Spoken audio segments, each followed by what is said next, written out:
Welcome back to the High Altitude Training Institute. My name is Greg Reverdio. 3 weeks until race day, and this is the Advanced Half Marathon Training Plan.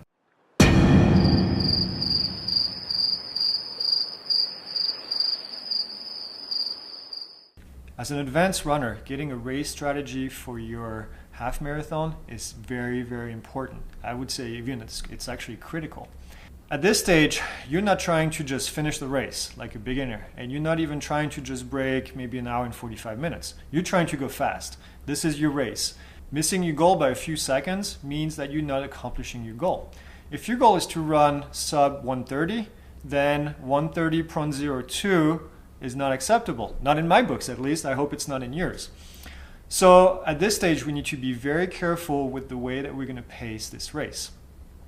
By now, you've done several half marathon, and you know that running a half marathon is going to be a little bit longer on your GPS watch if you use one of those than it is in real life. What I'm meaning is, if the race is 13.1 miles for a marathon, then likely on your watch you're going to read 13.16 or maybe even 13.2. Now I want to show you something that I use, and I use an app that is called Pace. And this app right here is great because what it does is you can put a distance, you can put a time, and you can put a pace, and it will give you the pace for that run. Now let's take the example of running a half marathon in an hour and a half. In order to do that, you need to run a 6:52 pace. That's what it says right here, 6:52 per mile. Now let's keep that in mind that a race really is going to be a little bit longer on your watch. It may be 13.1 in real life because of the GPS inaccuracy, then it's going to be more like 13.2.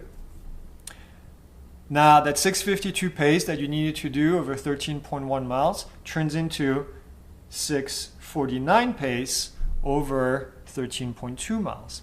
Now what does that mean? Well, it means that really, if you want to accomplish your goal of an hour and a half, you're going to need to run, based on your watch, you're going to need to run a pace of 6:49. Now that may not sound like a lot. 3 seconds. 3 seconds per mile over 13 miles is how many? That's 39 seconds. 39 seconds off of your time.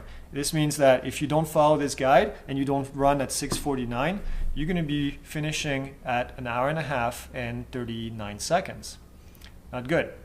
If you run at 6:52, you'll be finishing at 1:30.00, or if you're lucky, if the race is a little bit shorter, then it's going to be a 1:29.59, where you break an hour and a half. Now you can see how just a few seconds per mile is going to make a difference. Now if your race is going to be on a flat course, then it should be fairly easy to maintain these miles and maintain them at a current pace. If it's hilly, then you have two different types of strategy. You can go ahead and try to run a consistent pace where you're going to be keeping 6:49 on the climbs and on the descents, or you can try to slow down on the uphill, maintain the effort, and then accelerate on the downhill where you can make up a little bit of time. Another thing that's going to be very important is how you set up your watch. In my watch, I have a race mode that I created.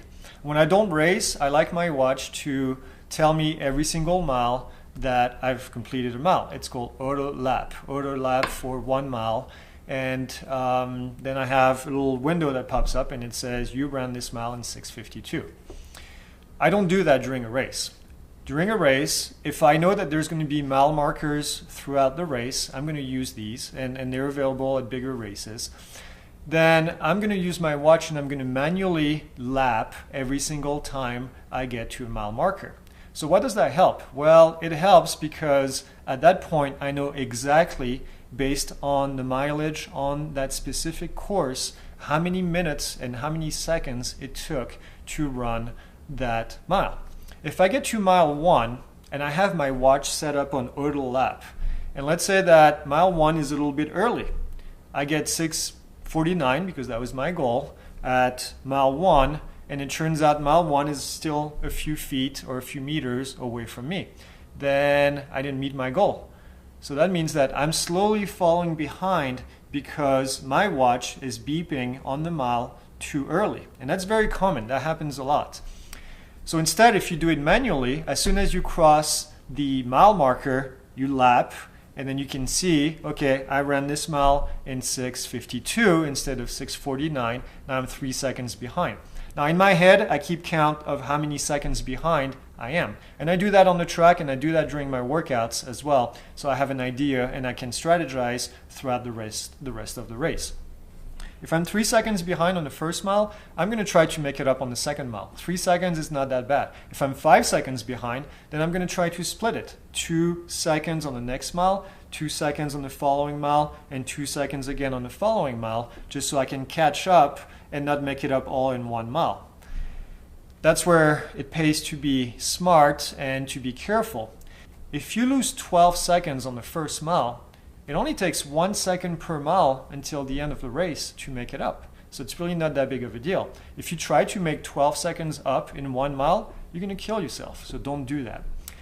So in short, set up your watch and practice so that you can lap every single mile on the course and see the actual distance that it took to get to that mile and how long it took exactly to get to that mile, and make sure that it matches with your pacing band if you're using one of those, or if you have it in your head, just make sure you keep track of how many seconds you are ahead or behind during the entire time.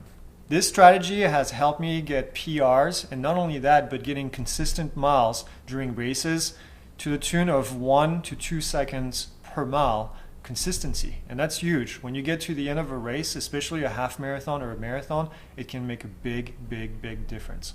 So practice that during your long runs, practice it during your training workouts, and make sure that you understand how it works so that on race day you can actually be comfortable doing it and actually finish on time and within the goal that you set for that race.